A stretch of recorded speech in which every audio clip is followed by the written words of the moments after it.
Hi, welcome to Making Waves on Purpose. Today I am joined by Dylan Siegler. Dylan is the SVP of Sustainability for the GreenBiz group. She's held roles with Verizon, NRG Energy, City of Austin, Office of Sustainability.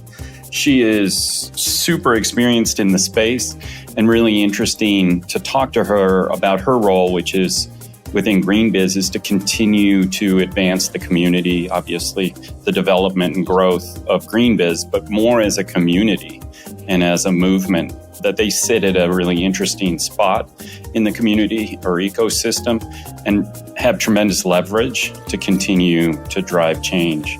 So Dylan is fabulous. I have worked with her recently on a project on how GreenBiz can expand its operations in Latin America, where I'm living now, and have known Eric and Pete and Joel and John and others there for years and really admire their work. So without any further ado, I bring you Dylan Siegler. Dylan, thanks for joining us. Thanks for having me, Jeff. It's great to see you. Great to reconnect after GreenBiz 23. Well, first of all, congratulations. Fabulous event. It's both wonderful to reconnect with so many people, friends and, dare I say, family, but also really rich content and really interesting discussions. Tell me, from your point of view, how was it? What did you learn? What do people need to be thinking about? Well, anyone who was there will tell you that we were packed to the gills in there. It was our biggest crowd yet, and it was a sellout crowd, which is a great problem to have, and one that we are going to be taking care of next year by moving to a bigger venue right down the road in Scottsdale. So I think what I took away from that is, who is this? Who is this audience? Who are the people making up this big crowd? And what we learned was that there were many first-time attendees from companies who are just launching their sustainability strategies. We know that some of those came from companies that are a little bit potentially smaller than what our target audience has been for years and years. GreenBiz has really specialized in kind of the Fortune 1000, the companies with $1 billion in annual revenue and up broadly. And I think we're seeing a growth in a more mid-sized company market. So that was really interesting to see that the companies that might be a little bit smaller are getting on board and trying to figure out this journey. So, and I've got a ton of really specific takeaways if you want to go there, Jeff.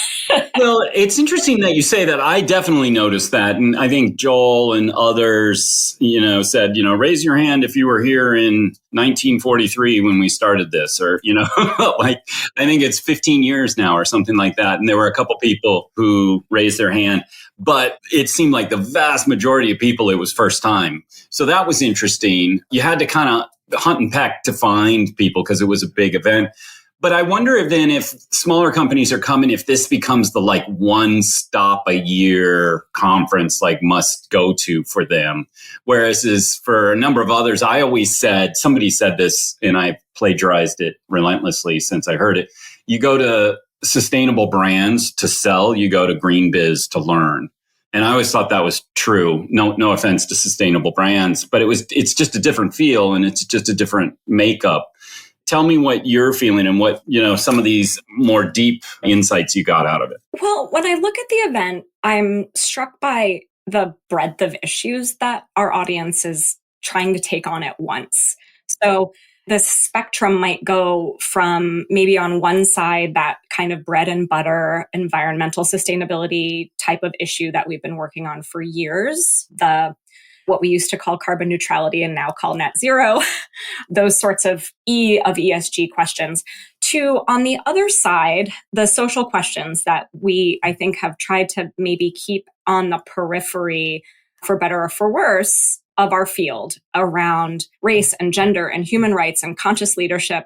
We've, I think, only tried to keep those at bay because we have limited bandwidth as a field. If you're a sustainability team of 1, or even if you're a sustainability team of 12, there's only so much you can realistically take on at once. So I think we are beginning to essentially capitulate to say, okay, we're doing it all. We officially believe that sustainability is large and contains multitudes.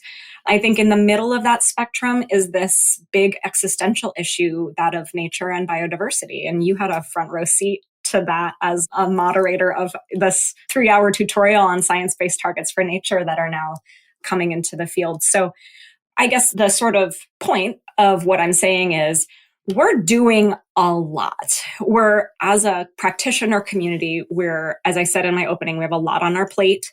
We're trying to do all these things at the same time, and we're doing it with this feeling of urgency. So how do we actually do that? I think in part, what we saw this year is on that strict E of ESG end of the spectrum, we saw every aspect of companies implementing a net zero strategy. That was getting a really big pickup this year. It's no longer setting a net zero goal. We're really in the throes of how do you execute on net zero. So we think of that at GreenBiz, that journey, that net zero journey, as measure, reduce, manage, integrate. And we're seeing companies, all of those steps are happening in a cyclical and kind of an overlapping way. We, related to that, know that the pressure on sustainability professionals to get their arms around scope 3, we knew that would be a hot topic this year, and it absolutely was. That bore out across the breakout program. Our attendees really voted with their feet to attend tutorial on scope 3 accounting, as well as anytime scope 3 was even dangled into the breakout program, those sessions were overwhelmingly attended. So we saw that was related to the both voluntary and regulatory scope 3 disclosure on the docket. I think that's really front of mind for a lot of people. So that's one way that this is playing out, is that there's a digging into those core sustainability, environmental sustainability issues that we all need to keep our eye on. And then we saw real engagement around climate justice in particular. Any session that we offered on climate justice was incredibly well attended. I think folks are trying to figure out how to engage stakeholders in a truly integrated way. We're not doing the old style sort of nominal or optical kind of stakeholder engagement anymore. We're really doing it.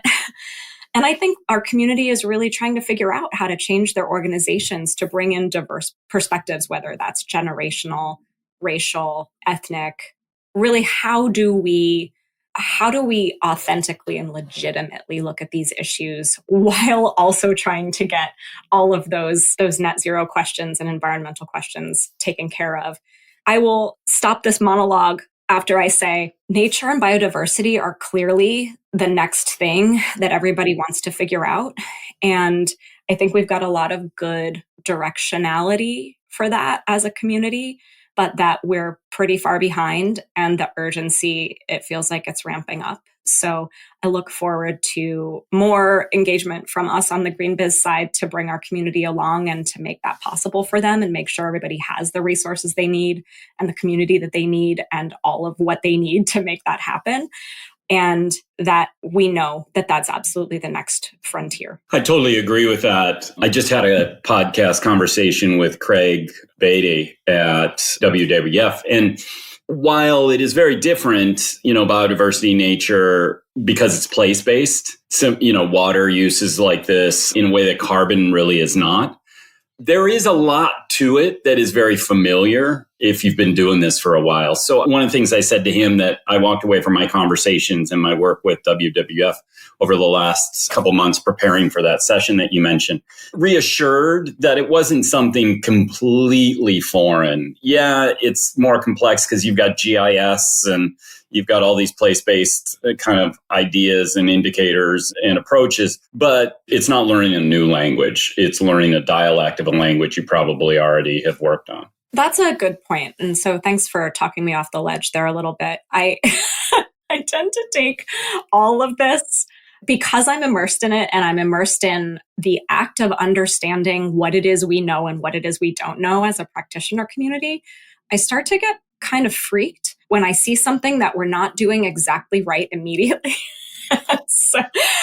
And we've been ignoring this for way too long. And so we're just behind the curve enough that it makes me anxious. I think that there's good reason to be anxious. There certainly is. One of the things that's on my mind, too, as we walk away from climate, I heard exactly what you you heard about climate justice. Like that is going from, and it makes sense. Net zero collides with DEI, and the logical outcome of that is climate justice. Like, I get it. I wonder if it goes, and that starts to become a more global conversation about how the developed world has a responsibility to the developing world, if you'll allow me to use those kind of framings, which is part of, global climate negotiations. And businesses don't often delve that deeply into those machinations, but like that is the forefront in some ways of climate justice at the global level. So I wonder if that isn't brought into this more localized context in some way, shape, or form in the future. I think you're absolutely right. And I think it has been something that businesses have had the luxury of being able to not ignore, but sequester in their human rights work that they do, maybe inside their legal department or inside, it's been cordoned off. And I think as the discourse has changed through COP, I think in particular, and the way that youth activists and activists from the developing world, if we're going to use, if that's the term, we can't pretend that that is simply the role of governments anymore. And we need to be, as businesses, understanding what our role is. And so I love that that's something that we're going to need to take on, and we're going to really need to interrogate more. Since the beginning of my time in sustainability, and I don't know if you would agree with me from your own history, Jeff, but business has been like chipping away at what is the role of government and what is the role of business in trying to create whatever sustainability looks like, trying to affect that equilibrium that we're always talking about. So this is just the next piece where we start to take on a little bit more of that development work. I don't know if you saw in last week's Times, and it made the news all over the world, this, what shouldn't be shocking, revelation that there are children, immigrant children, working in the supply chain of American and international global companies in the US. The amount of shock and outrage is, of course, right, but the surprise was what surprised me.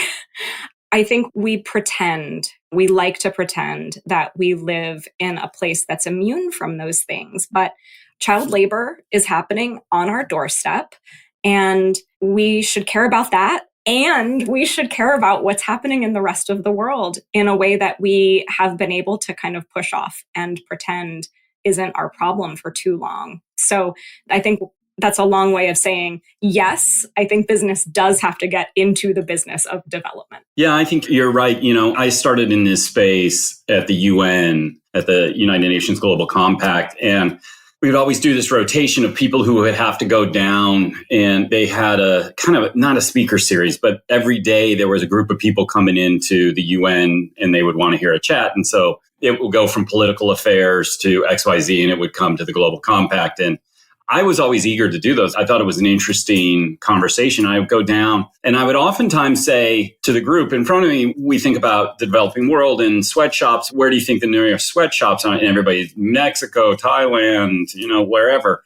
And I'm like, yeah, it's like 7th Avenue. And, it's here in New York City. Like, let's be honest and look at this within our own context. And I think America has done an amazing job of papering over its own challenges we have in this space. But it does force us to think through this new corporate responsibility, sustainability, whatever we call it, lens about the geopolitical realities in which we operate. And I think it brings us back to biodiversity and nature, which is place-based, but so is diversity and inclusion. The definitions of diverse and inclusive are different here in the US and different where I am in Buenos Aires and different in China or India or the Middle East.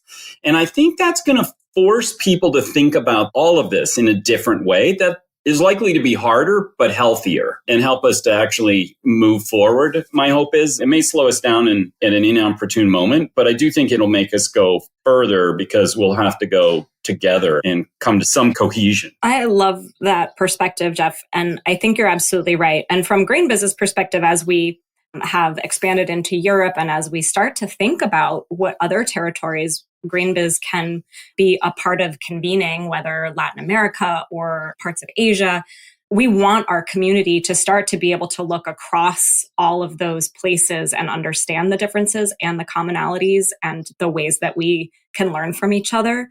And you're absolutely right that when you're looking at India, you cannot take an American civil rights-based DEI approach and overlay it in India. That does not make any sense there. It's frankly ignorant. So I think you're absolutely right to lift that up. And the more we can be paying attention to other parts of the world and the fact that we're part of a larger world, the better off I think American sustainability will be. I couldn't agree more. And I would leave it there, except that I want to ask you personally, professionally, what are you most excited about these days? I had the privilege of being able to put together our keynote program this year. And the narrative that I tried to bring is the one that I'm most excited about, which is that we have the opportunity to change our mindsets and to go further faster than we've gone before. The way we need to do that is by not relying on what we've done in the past, but looking at what the future needs. And so I really was energized by what I saw as a real grasp of that in the GreenBiz rooms, that we're never satisfied as a community with where we are. We're always ready to leapfrog and go to the next thing. We don't have any time to waste. And so I'll take my anxiety about biodiversity and my my fears about not being able to reach our goals, the steep emissions goals that we've set, and I will essentially hand that over. I will lay it on the shoulders of this community because I know they can take it. And so that's really what excited me this year. Well, I have to say we would be worse off without you and GreenBiz and all the great work you're doing. So thank you. Thanks, Yeah, great to talk to you. And we'll talk again soon. Great to be here. Thanks so much.